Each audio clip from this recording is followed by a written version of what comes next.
بسم الله الرحمن الرحيم. إن الحمد لله نحمده ونستعينه ونستغفره ونعوذ بالله من شرور أنفسنا ومن سيئات أعمالنا. من يهده الله فلا مضل له ومن يضلل فلا هادي له، وأشهد أن لا إله إلا الله وحده لا شريك له، وأشهد أن محمدًا عبده ورسوله. يا أيها الذين آمنوا اتقوا الله حق تقاته ولا تموتن إلا وأنتم مسلمون. يا أيها الناس اتقوا ربكم الذي خلقكم من نفس واحدة وخلق منها زوجها وبث منهما رجالا كثيرا ونساء، واتقوا الله الذي تساءلون به والأرحام، إن الله كان عليكم رقيبا. يا أيها الذين آمنوا اتقوا الله وقولوا قولا سديدا يصلح لكم أعمالكم ويغفر لكم ذنوبكم، ومن يطع الله ورسوله فقد فاز فوزا عظيما. أما بعد، فإن أصدق الحديث كتاب الله، وخير الهدي هدي محمد صلى الله عليه وسلم، وشر الأمور محدثاتها، وكل محدثة بدعة، وكل بدعة ضلالة، وكل ضلالة في النار. اللهم إنا نعوذ بك من عذاب النار. معاشر الأحبة، ndugu zangu Waislamu, ndugu zangu akina mama, kina dada, hakika tuna furaha kubwa kwa mara nyingine kukutana hapa Masjid al-Imam Ibn Qudama al-Maqdisi rahmatullahi ta'ala alayhi wa ridwanuhu, ikiwa leo ni يوم الجمعة baada salati al-asri, ikiwa ni tarehe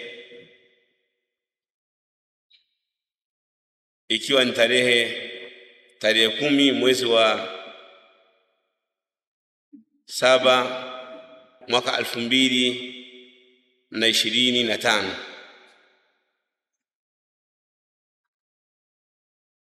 Tunakutana katika kuelimishana na kufundishana maudhui ambayo ni muhimu sana katika mambo ya dini yetu, au kufahamishana mambo ambayo yatakuwa ni saada kwa ajili yetu fi dunia wal akhirah. Leo tutazungumzia mada ambayo ni adhima,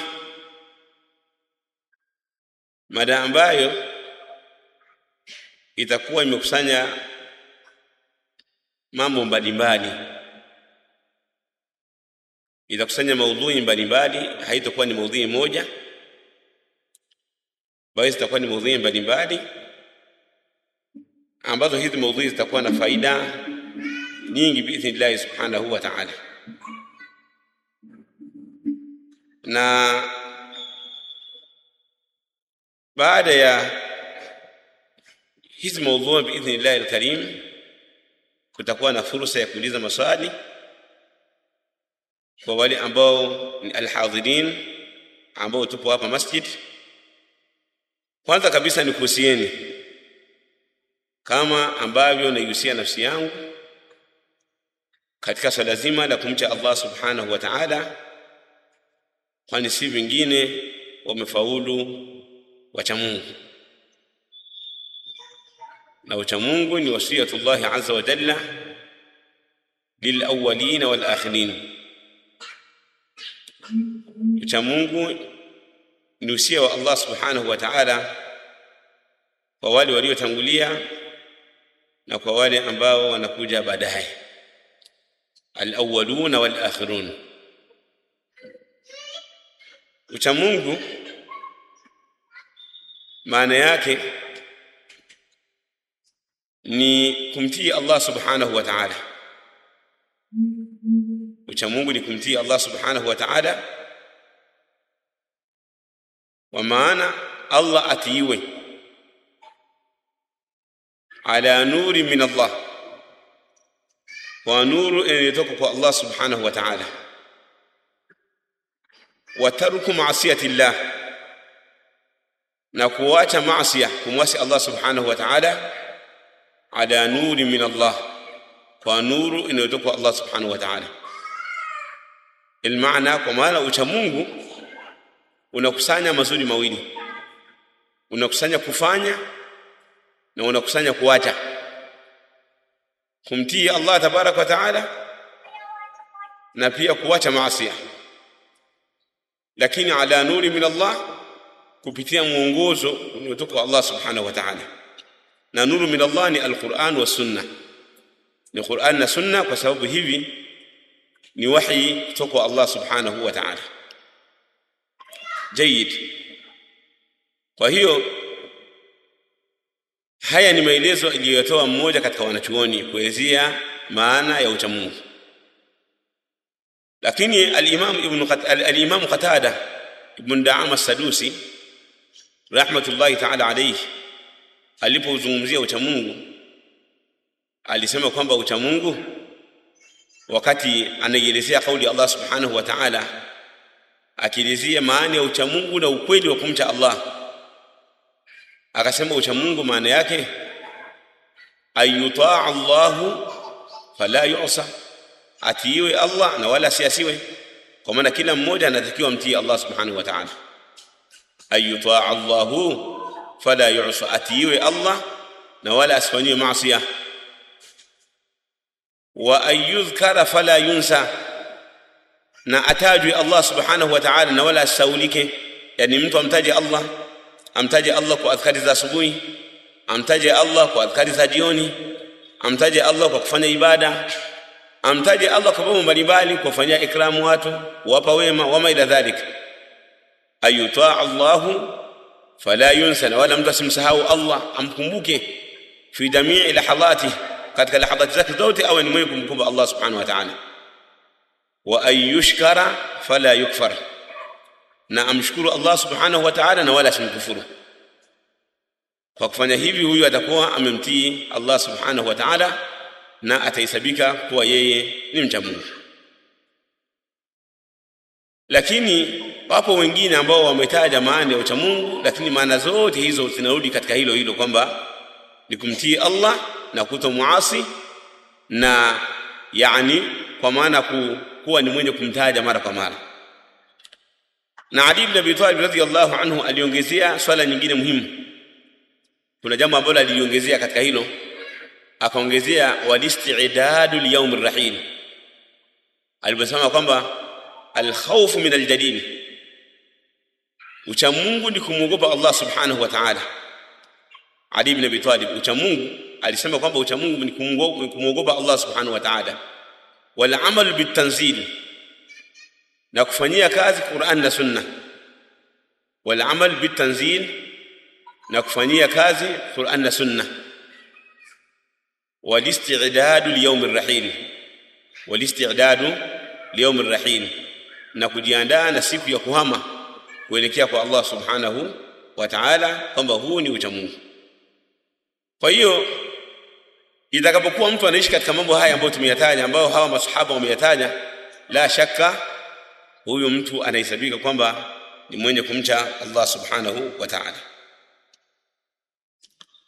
Sasa maudhui yetu, ayuha alahibba, ndugu zangu, leo tutazungumzia jambo muhimu. Tutazungumzia as-saada. As-saada maana yake, lakini pia yani zile sababu za kuweza kuipata saada. Hii maudhui nimeizungumzia hapa kabla ya miaka mingi. Kabla ya miaka mingi, nadhani ilikuwa ni mwaka 2017 au 2000, ilikuwa ni mwaka 2010 takriban ilikuwa ni mwaka 2020 kama sikosei, kama sijasahau,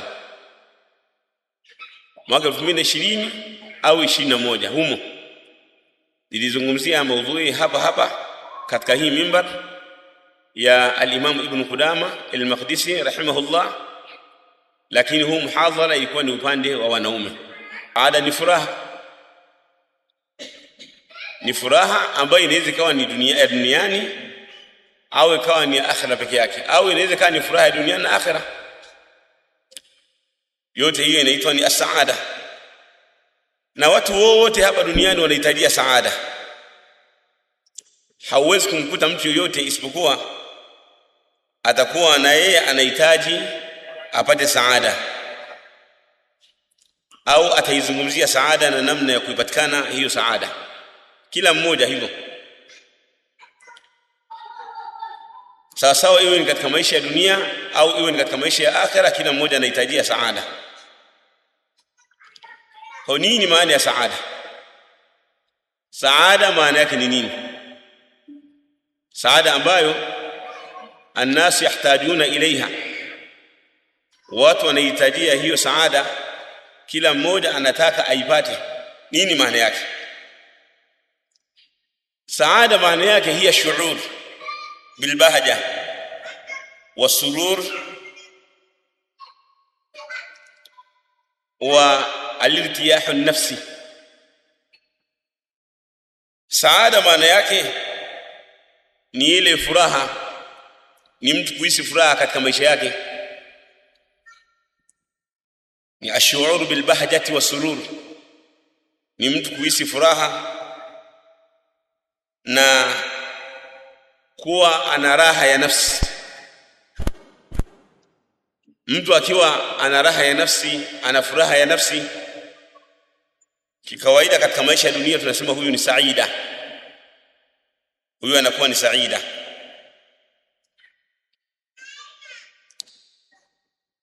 Na hii saada ni ladha, hiya ladha walbahja, ni ile ladha ambayo mtu anaipata katika nafsi yake, na ile furaha ambayo yahsul fi nafsi, ambayo inakuwa inapatikana katika nafsi ya kila mmoja. Pale ambapo unakuwa unajisikia furaha, basi wewe unahesabika kama ni saida. Kwa katika maisha ya wote duniani, waislamu, makafiri, kadha na kadha, wote furaha maana yake au saada maana yake ni hii. Saada maana yake ni hii. Hii ndiyo maana ya saada.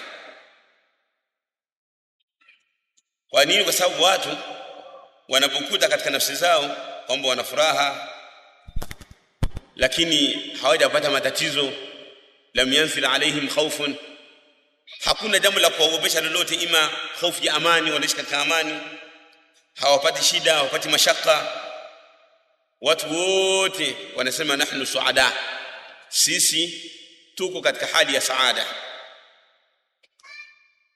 Saada imegawanyika sehemu mbili. Sehemu ya kwanza ya saada, as-saadatu ad-dunyawiyya al-khasira al-muakkata. Kuna saada ya duniani ambayo ina mapungufu. Saada ya duniani ambayo ina mapungufu, qasira, ni ya wakati maalum, laysat mustamirratan, sio saada wala sio furaha yenye kuendelea. Ni saada ambayo mtu anaipata hapa duniani, akifa ile saada inakuwa hana tena. Hii saada ya duniani yashtariku fiha almuslim walkafir walbar walfajir.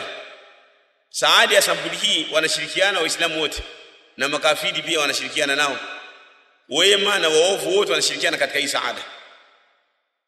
Wote wanaipata hii saada. As-saadatu al-qasira, saada fupi. As-saadatu ghayru al-mustamirra, saada isiyoendelea, saada ambayo haiendelei. Hii kila mmoja anaipata hapa duniani. Pale mtu ambapo anakuwa anasikia kwamba ana shuur, ana furaha, ana ladha, ana bahaja, basi huyo anahesabika kama ni saida. Vyovyote vile atakapokuwa hapa duniani anahesabika kama yeye ni saida, ana furaha. Hii saada maana yake hii ambayo ni ya muda mfupi, takunu bitawafuri taam. Hii inakuwa kama mtu anakuwa na chakula, anakuwa na kinywaji, anakuwa na mavazi, anakuwa na kipandwa, labda ana baiskeli au ana pikipiki au ana gari au ana gharama za usafiri, na yale yote ambayo yanafuatia katika zile dharura za maisha. Mtu akishakuwa na mambo mbalimbali katika dharura za maisha, kama anapata chakula, anapata kinywaji, ana usafiri, au hana usafiri lakini ana gharama za usafiri, kwa ana vitu kama hivi vya maisha hivi, basi huyu anahesabika kwamba ni said au ni saida. Anahesabika kwamba huyu tayari ana furaha na maisha yake yako vizuri. Hii saada ni saada ya muda mfupi, haiendelei. Hii inaitwa ni saadatun hisia, ni saada ya kihisia duniawia, ya kidunia, qasira, fupi, muakkata. Hii ni ya wakati maalum.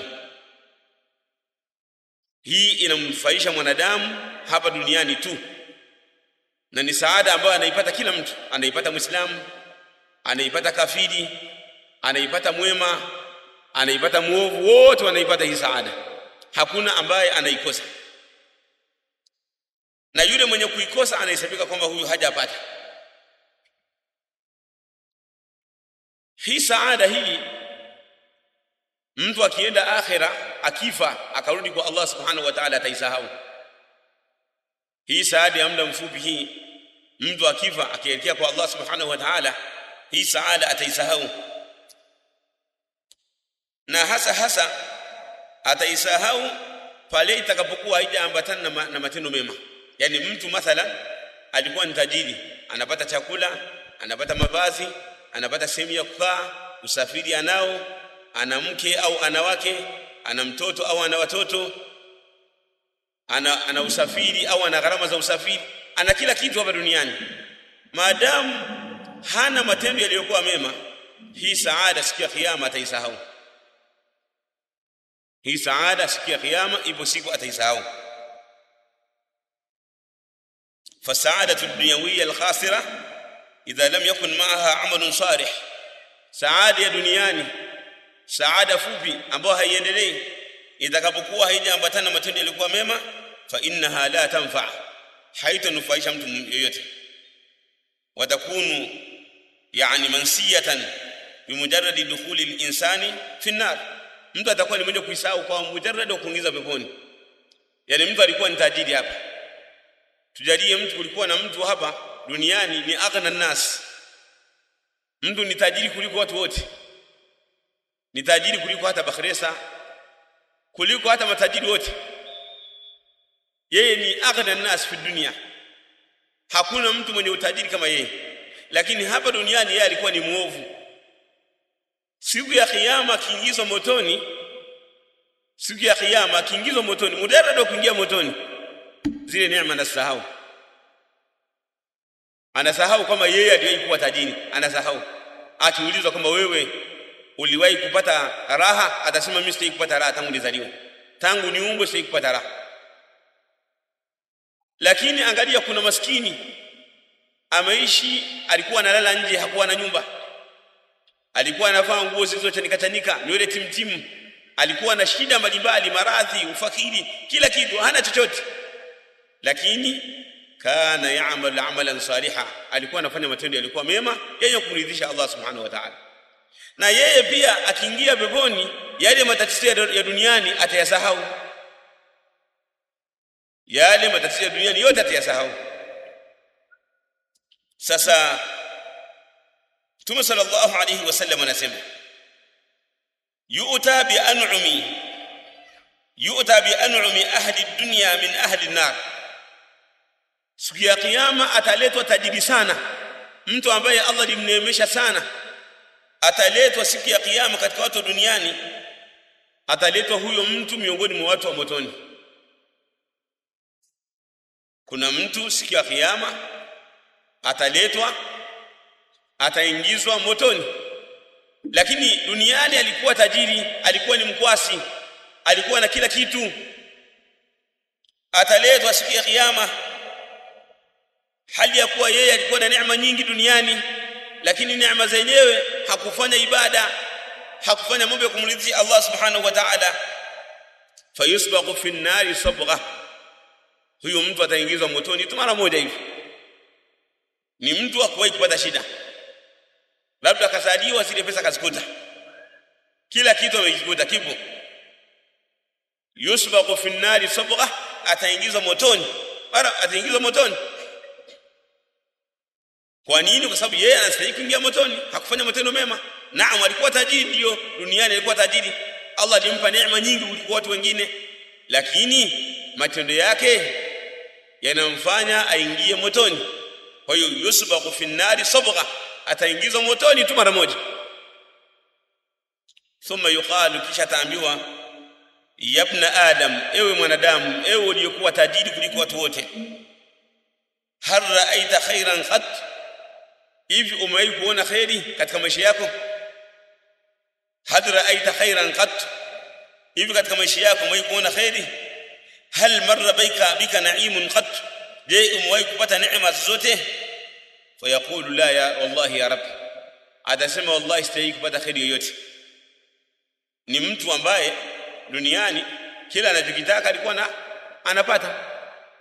Akiumwa, mimi siwezi kutibiwa Tanzania, ataenda Afrika Kusini, ataenda India, ataenda Uturuki, ataenda sehemu yoyote ile duniani ili atibiwe. Sehemu yoyote ataenda, lakini hayuko tayari kabisa kutibiwa Tanzania. Anaona si hadhi. Kwa nini? Kwa sababu ana pesa. Atapanda gari yoyote ile anayoitaka, usafiri wowote, atakula chakula chochote kile anachokitaka, ataishi sehemu yoyote anayoitaka, atamuoa mwanamke yoyote anayemtaka, au mwanamume yoyote anayemtaka atamtafuta kama yeye atakuwa ni mwanamke. Wama ila chochote anachokitaka anakipata, kwa sababu Allah amemneemesha. Lakini yeye matendo yake ni mabaya, hana matendo yenye kumridhisha Allah, anafanya matendo yenye kumchukiza Allah. Sasa siku ya kiyama anaingizwa kwenye moto, anaulizwa, tangu umezaliwa umewahi kupata shida? Na huyu duniani hakuwahi kupata shida hata moja, lakini zile shida za duniani anazisahau, anasema sijawahi kupata shida hata. Anazisahau zile shida za dunia, anasema sijawahi kupata raha hata moja. Anazisahau raha zote za dunia nilizozipata. Kitendo cha kuingia motoni, zile raha zote anazisahau, ile saada ya duniani yote anaisahau.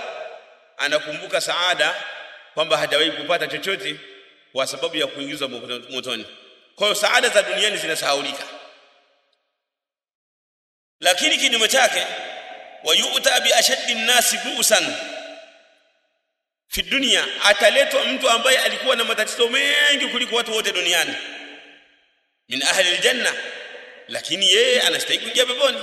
Ni mtu ameishi kwa shida, kwa matatizo, maradhi, kila tatizo ni kwake yeye, lakini yeye, naam, yeye pamoja na yote haya ameishi kwa shida hapa duniani. Hakuna mtu mwenye shida kama yeye. Kwa ule mujarrad wa kuingizwa peponi, anasahau zile shida za duniani, zile shida zote za duniani anasahau kabisa, zote anasahau.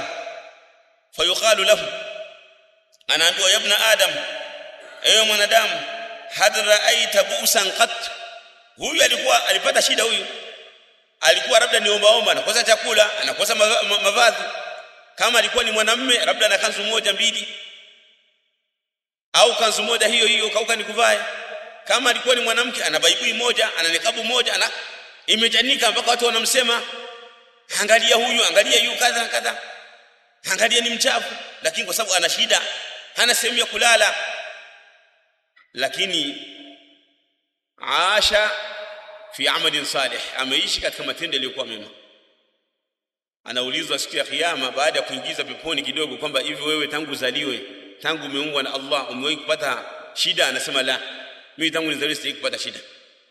Mimi tangu nimeumbwa mimi napata raha, mpaka hivi unavyoniona niko napata raha.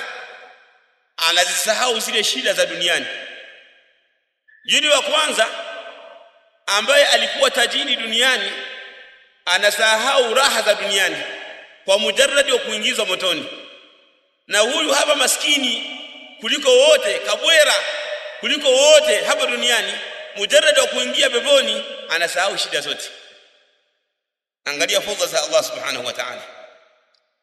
Huyu maskini anasema, ma raaitu bu'san wala shiddatan qat, sijawahi kuona matatizo yoyote mimi tangu nimezaliwa, sijawahi kupata shida, sijawahi. abadan abad kupata shida. Hii hadithi imepokea Imamu ahli sunna wal jamaa al-Imam Ahmad na al-Imam Muslim, ni hadithi kutoka Anas ibn Malik radhiyallahu anhu. Hii inatupa ndugu zangu waislamu, hasa kina dada, kwamba mtu jitahidi ufanye matendo yaliyokuwa mema ambayo yatakusaidia mbele ya Allah subhanahu wa ta'ala. Wanadamu wote vile atakapokusanya mali au akafika katika umashuhuri, akawa ni nyota, akawa ni star, au akafikia katika uongozi wa hali ya juu, au akafikia katika vyeo vikubwa katika vyeo vya duniani, la budda an yajida shay'an min al-a'mali salihah. Yote vile inabidi apate matendo mema, lazima,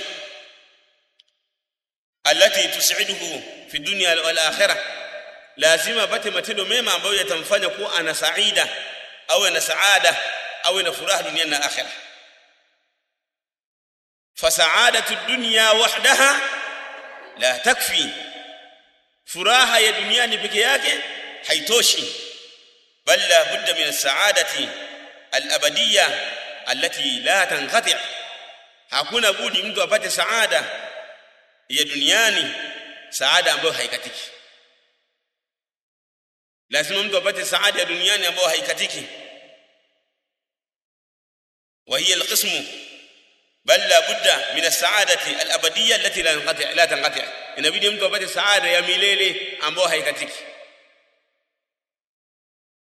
Wa hiya al-qismu ath-thani min aqsam as-sa'ada, na hiyo ndio sehemu ya pili katika vigawanyo vya saada.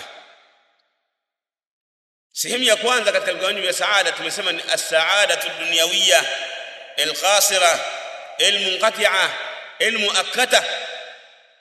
Hiyo ndio saada ya kwanza ya duniani yenye kukatika, ambayo ni ya wakati maalum. Al-qismu ath-thani as-sa'adatu al-ukhrawiyya al-abadiyya, saada ya pili ni saada ya akhirah, saada ya milele, al-mutawasilati al-mustamirra, saada ambayo inaungana, saada ambayo inaendelea. Ni saada ambayo utakuwa nayo hapa duniani, ni saada ambayo utaipata akhira mbele ya Allah subhanahu wa ta'ala. Fa sa'adatu al-ukhrawiyya al-abadiyya la tanqati', saada ya akhira haitokatika, ni saada ya abada. Ni furaha ambayo utakuwa nayo hapa na ni furaha ambayo utaipata mbele ya Allah subhanahu wa ta'ala. Ndani yake kuna dawamu al-khairiyya, kuna dawamu khairiyati dunya fi dunya, kuna kuendelea kupata furaha na khairi duniani, wa khairiyati al-masiri ila dari saadati wa fil akhirah, na kuna khairi ya mtu ambaye ataifikia, itampokea katika nyumba ya furaha, nyumba ya akhirah, ambapo kila mmoja lazima apambane aitafute. Fa hiya saadatul qalb, hii ni saada ya moyo, wa shirahu sadr, na ukunjufu wa kifua, wa qurratul ain, na furaha ya jicho ya macho, wa tamaaninatun fi dunya wal akhirah, na mtu anakuwa na furaha, anakuwa na utulivu. Fa saadatu fi dunya wal akhirah au fa su'ada'u fi dunya wal akhirah, wale watakaopata furaha duniani na akhirah humul mu'minuna almuttaqun, ni waumini, ni wacha Mungu. Ni anna sa'adatahum la tanqati', kwa sababu saada yao haikatiki. Fa hiya mutawasilatun, hii ni saada yenye kuendelea, ila an yasla al-insan ila sururi al-jannati wa na'imiha, mpaka mtu atakapokuwa amefikia katika ile furaha ya janna na zile neema za janna, akawa anaziona live kabisa, zile neema zinamiminikia yeye mwenyewe. Huko duniani ameishi kwa furaha, ameishi kwa khairi, ameishi kwa tumaaninatul qalbi, moyo ukiwa na utulivu, lakini akienda akhirah anaendelea uweza kupata hiyo furaha. Fajma'u asbabi naili saada wa anwa'iha huwa al-amalu salih, jambo ambalo linakusanya aina zote mbili za saada, saada ya duniani na saada ya akhirah, ni mtu kufanya matendo yaliyokuwa mema. Mtu atakapokuwa amefanya matendo yaliyokuwa mema, la shak kama atakuwa ni mwenye kupata saada duniani na akhera. Fa inna jami'a asbabi naili saada fi dunya wal akhirah, hakika sababu zote za kupata saada ya dunia na akhera zote zinakusanyika kwenye al-amal as-salih, zinakusanyika kwenye matendo yaliyokuwa mema. Allah subhanahu wa ta'ala anasema, man amila salihan, yote yule ambaye anafanya matendo yaliyokuwa mema, min dhakarin au untha, awe mwanamume au awe mwanamke, wa huwa mu'min, akafanya hayo hadi ya kuwa yeye ni mu'min, fala nuhyiyannahu hayatan tayyiba, tutamfanya aishi maisha yaliyokuwa mema, wala najziyannahum ajrahum bi ahsani ma kanu ya'malun, na tutawalipa ujira wao kwa mema waliokuwa au kwa mazuri waliokuwa wanayafanya. Qala al-Imam Ibn Kathir rahimahullah ta'ala, anasema al-Imam Ibn Kathir rahimahullah ta'ala kuhusiana na swali zima la saada, hadha wa'du min Allah ta'ala, hii ni ahadi ya Allah subhanahu wa ta'ala, liman amila salihan, kwa yule ambaye amefanya matendo yaliyokuwa mema. Hadha wa'du min Allah jalla wa ala, hii ni ahadi ya Allah subhanahu wa ta'ala kwa yule ambaye anafanya matendo mema, anaishi katika kufanya matendo mema. Ni nini hayo matendo mema? Wa huwa al-amalu salih, nayo ni matendo mema al-mutabi' lilkitabi kitabillahi wa sunnati nabiyyi sallallahu alaihi wasallam. Matendo mema ni yale ambayo yamesimama katika Qur'an, yamechukuliwa katika Qur'an, yamechukuliwa katika sunna za Bwana Mtume sallallahu alaihi wasallam. Hayo ndiyo matendo mema, na mtu ayafanye kwa ikhlas, ayafanye kwa kumtakasia Allah subhanahu wa ta'ala dini. Mwenye kuyafanya haya matendo mema, min dhakarin au untha min bani adam, awe ni mwanamume awe ni mwanamke katika wanadamu, wa qalbuhu mu'minun billahi wa rasulihi, akayafanya matendo mema hadi ya kuwa moyo wake unamwamini Allah na mtume wake sallallahu alayhi wasallam, akayafanya.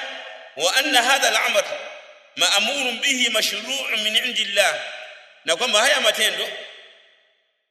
matendo ni yenye kuamrishwa na ni yenye kuwekewa sheria kutoka kwa Allah subhanahu wa ta'ala. Akawa mtu ni mwenye kuyafanya haya matendo yaliyokusimama katika Qur'an, kiyachukua kwenye Qur'an, kiyachukua kwenye sunna, lakini haya matendo ameyafanya kwa ikhlas, ameyafanya kwa kumtakasia Allah subhanahu wa ta'ala dini. Allah kahaidi bi ayyuhiyahu hayatan tayyiban fi dunya, kwamba Allah atamfanya aishi matendo yaliyokuwa mema duniani, wa ayujziyahu bi ahsani ma amilahu fi daril akhirah, na kwamba Allah atamlipa mema aliyofanya katika nyumba ya akhira. Angalia namna ambavyo Allah subhanahu wa ta'ala anavumlipa. Yani unaishi hapa duniani kwa kufanya matendo yaliyokuwa mema, unaishi ikiwa ni saida, hata kama kuna baadhi ya matatizo madogo, Allah subhanahu wa ta'ala atakufanya uishi maisha mema. Inawezekana ukawa ni maskini, lakini ukaishi hali ya kuwa una tumaaninatul qalb, una moyo ambao umetulizana, moyo wako umetulia. Lakini huko akhira Allah subhanahu wa ta'ala anakulipa kutokana na yale ambayo umeyafanya katika darul akhirah. Wal hayatu tayyibah tashmalu wujuha ar-raha, maisha mazuri yanakusanya aina mbalimbali za raha kwa pande mbalimbali.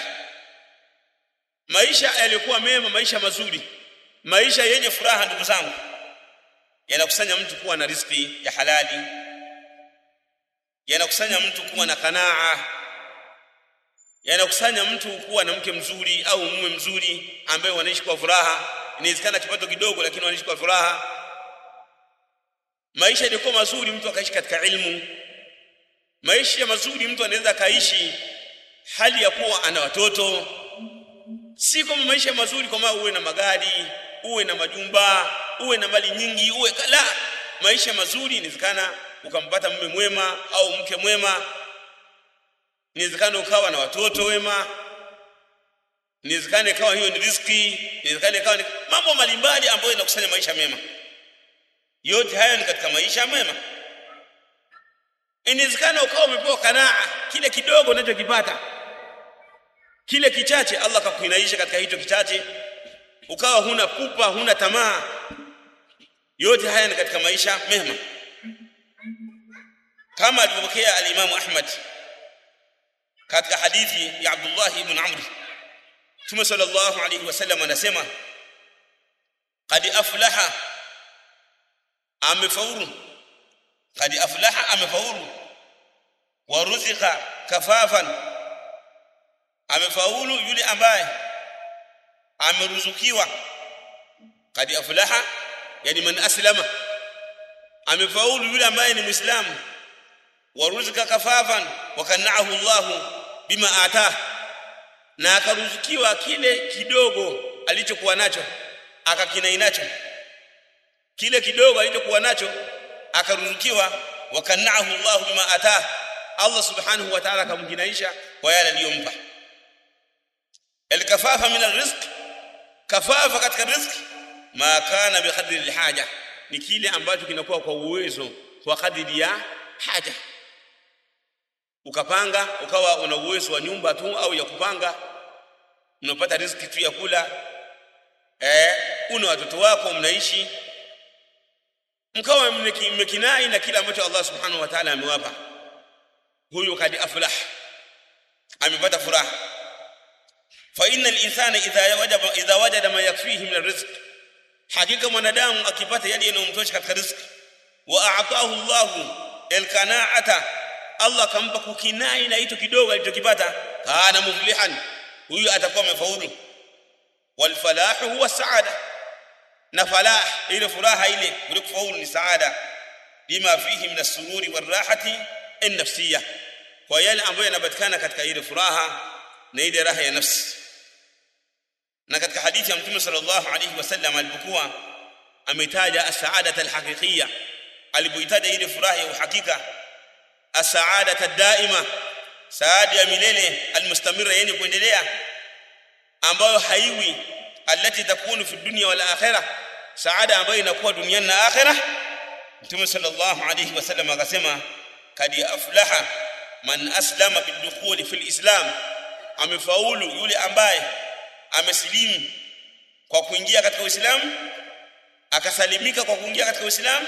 Thumma a'tahu Allahu ma yakfihi min ar-rizq, kisha Allah akampa yale ambayo yanamtosha katika riziki. Wa kadha al-qana'ata fi qalbi, lakini Allah akamjalia akakinai katika moyo wake, akakinai na yale aliyopewa. Inawezekana mtu akapata mali nyingi mno, lakini akawa hana kanaa, anapupa, bali anataka waibie hata watu kwa yale ambao wamepewa, anataka waibie hata wanyonge, awadhulumu hata watu ambao ni madhaifu, hawana chochote, akawa anataka fanya hivyo. Hao watu wapo, lakini wewe ukapewa kidogo na Allah akakukinaisha katika hicho kidogo ambacho umepewa. Hakika wewe unakuwa na saada ya duniani na pia una saada ya akhera. Uislamu unawajibisha saada duniani na akhera, lakini pia yani arrizq at-tayyib, riziki ambayo ni nzuri, yota al-abdu fi dunya, anapewa mja duniani, na vile vile kanaa, kule kukinai na kila ambacho umepewa unapewa duniani.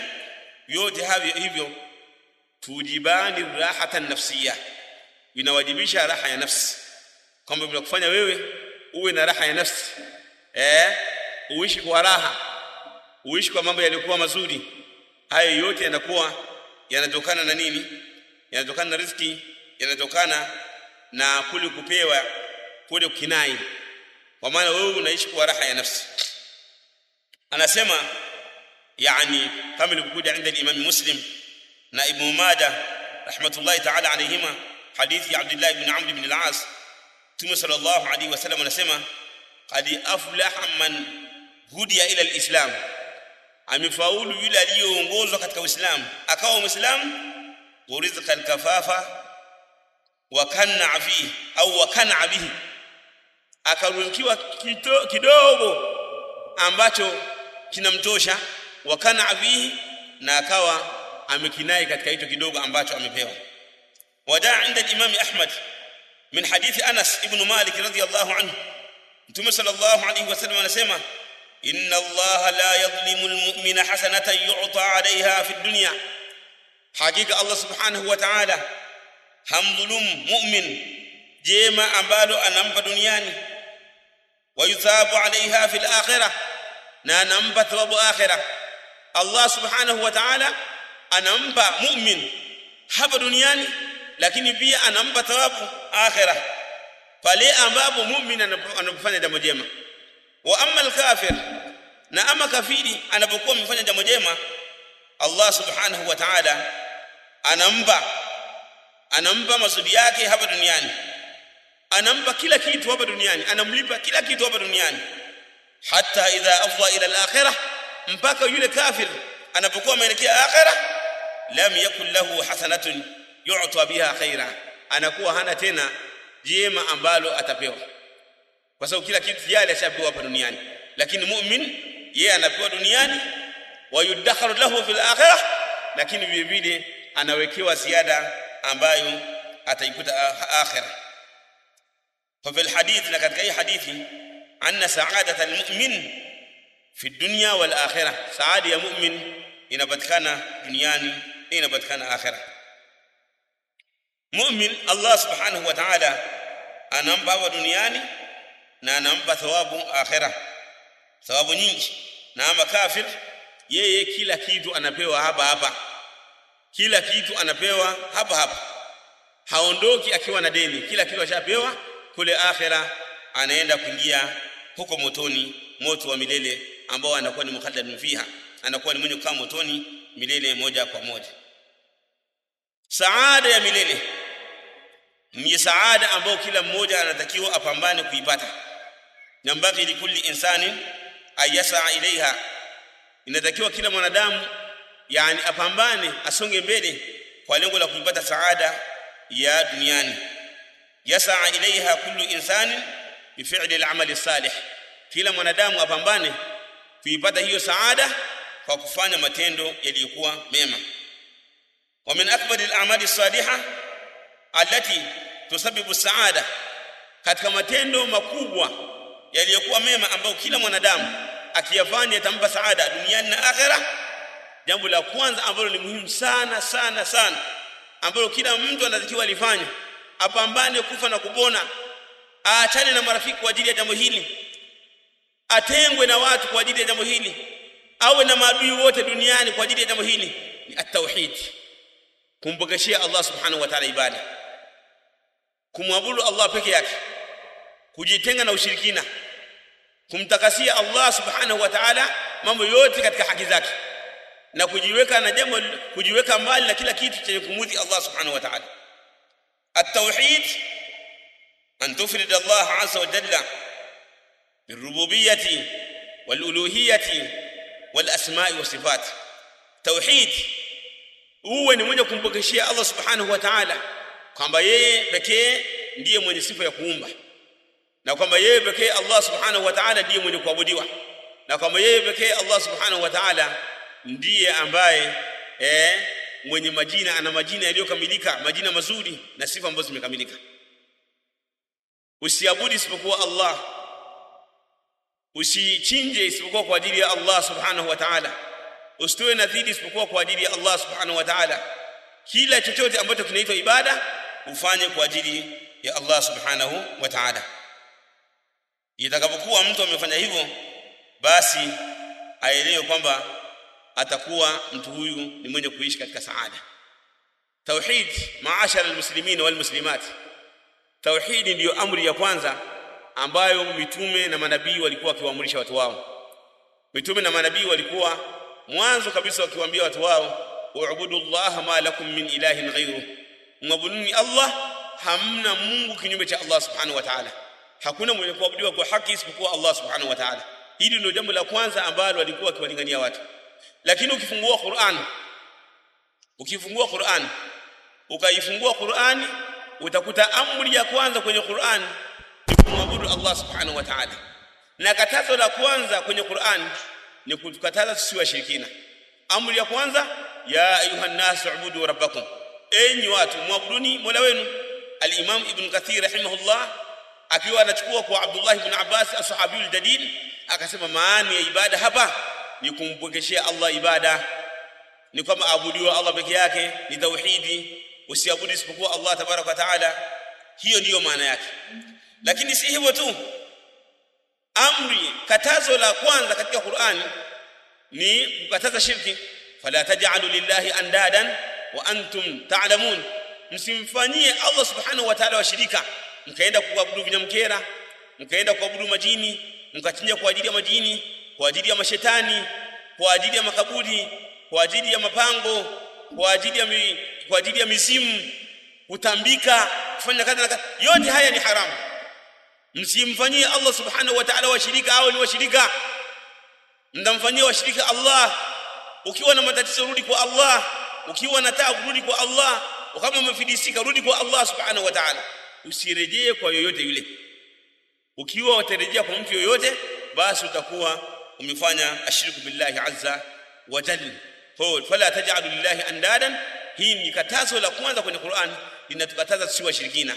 Na amri ya kwanza kwenye Qur'an inatuambia tumwabudu Allah peke yake. Aina yoyote ile ya ibada tuielekeze kwa Allah tabaraka wa taala wa taqaddasa wa tamajjad. Yoyote yule ambaye atakutana na Allah hadi ya kuwa si mshirikina, hali ya kuwa yeye anamwabudu Allah peke yake, atapata saada ya duniani na akhera. Hata kama itatokea akapata mapungufu kidogo kama tutakavyokuja kuelezea, lakini bado ipo siku tu atakuja kupata saada ya milele. Mtume sallallahu alaihi wasallam anasema, man laqiya Allah la yushrik bihi shay'an dakhala aljanna wa man laqiyahu yushrik bihi shay'an dakhala an-nar.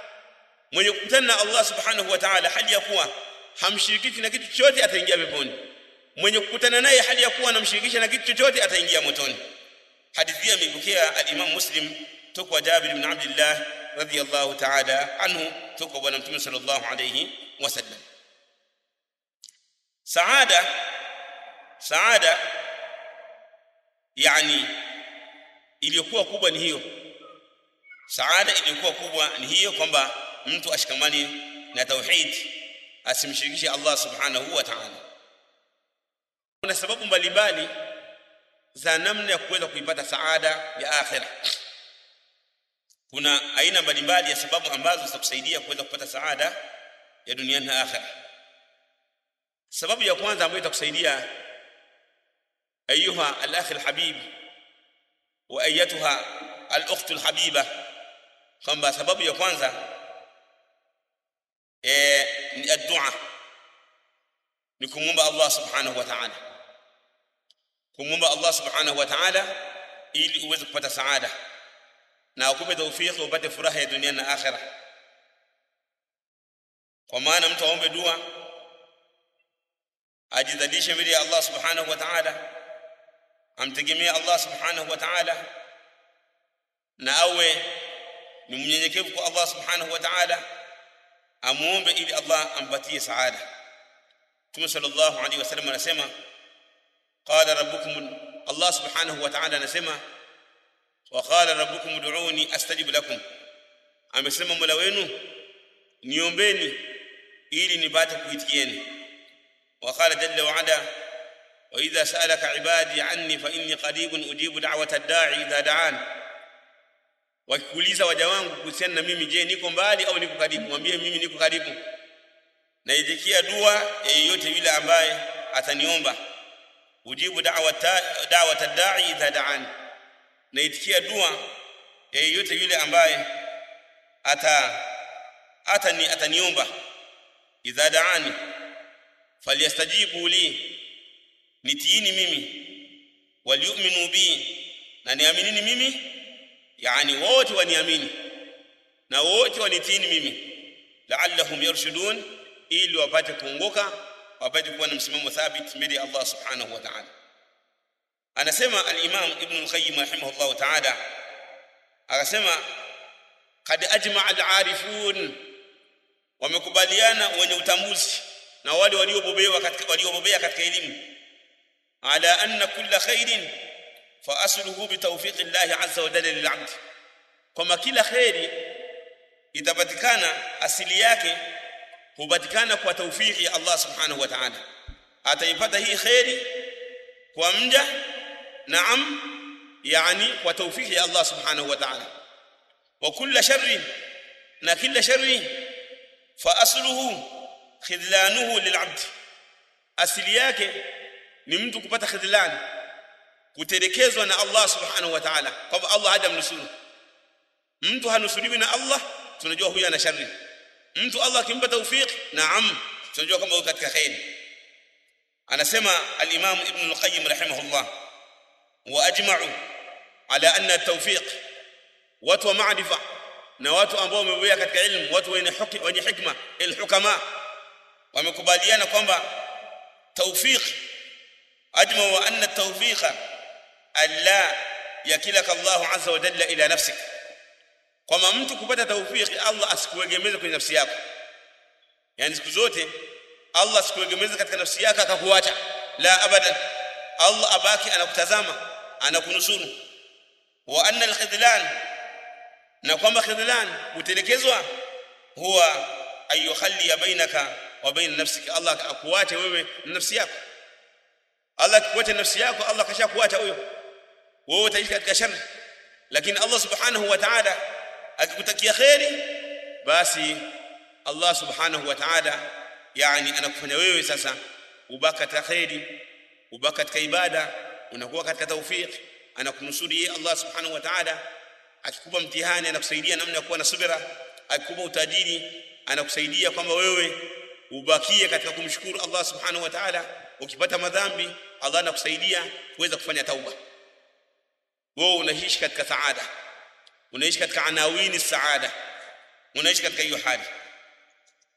Anaelezea Ibn Qayyim rahimahullah ta'ala, fa idha kana kullu khair, itakapokuwa kila khair, fa asluhu at-tawfiq, asili yake ni tawfiq min Allah azza wa jalla, wa huwa biyadi Allah la biyadi al-'abd, na hii katika mikono ya Allah, haipo kwenye mikono ya mtu yote. Naam, fa miftahu ad-du'a, Allahu akbar, miftahu yake na funguo zake ni dua, waliftiqar, na kujielekeza kwa Allah, kumtegemea Allah, kumwelekea Allah subhanahu wa ta'ala, wa sidqu allaja ila Allah azza wa jalla, na ukweli wa kumrejea na kumtegemea Allah subhanahu wa ta'ala, waraqabatu warahaba, na ukaishi katika kuwa na shauku ya yale yaliyokuwa kwa Allah, na kuwa ni mwenye kuogopa adhabu za Allah subhanahu wa ta'ala, ukawa unamwelekea Allah. Famata u'ta al-'abd hadha, ikiwa mja amepewa mambo haya,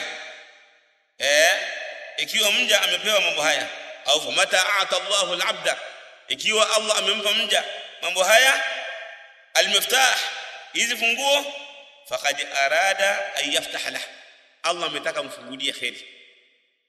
Ikiwa mja yeye amepewa tawfiki ya kurejea kwa Allah, ya kumshukuru Allah wakati wa neema, wa kumwomba msamaha wakati wa kupata madhambi, wa kuwa na subira wakati wa balaa, wa kurudi kwa Allah katika mambo yake yote, basi huyo Allah anataka amfungulie khairi.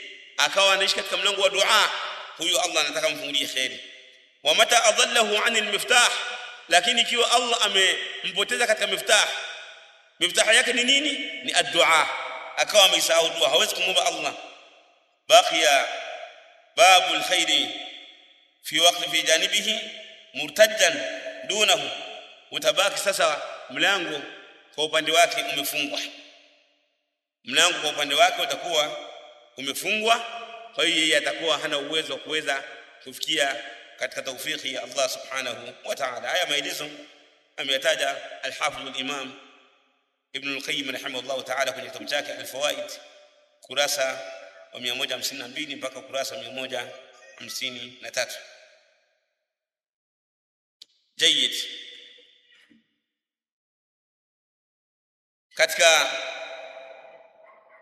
Katika huu mlango huu wa dua, yote yule ambaye atamwelekea Allah subhanahu wa ta'ala ukweli wa kumwelekea, wa alah alayhi, na akawa anambembeleza Allah na kumuomba mara kwa mara kwa dua, wa akthara min sualihi, na akakithirisha kumuomba Allah mara kwa mara, ajaba Allahu duaahu wa haqqaqa rajaahu, Allah tamjibu na ataakisha matarajio yake, wa ataahu suala, na atampa matakwa yake, wa fataha lahu abwab alkhair wasaada, na atamfungulia mlango wa khair na furaha fi dunya wal akhirah, duniani na akhirah. Mtu akiwa anaishi katika mlango kama huu. Anasema Sheikh al-Islam Ibn Taymiyyah rahimahullah ta'ala, ad-du'a min a'zami asbab sa'adati ad-dunya wal akhirah. Dua ni katika sababu kubwa ya mtu kupata furaha ya duniani na akhirah.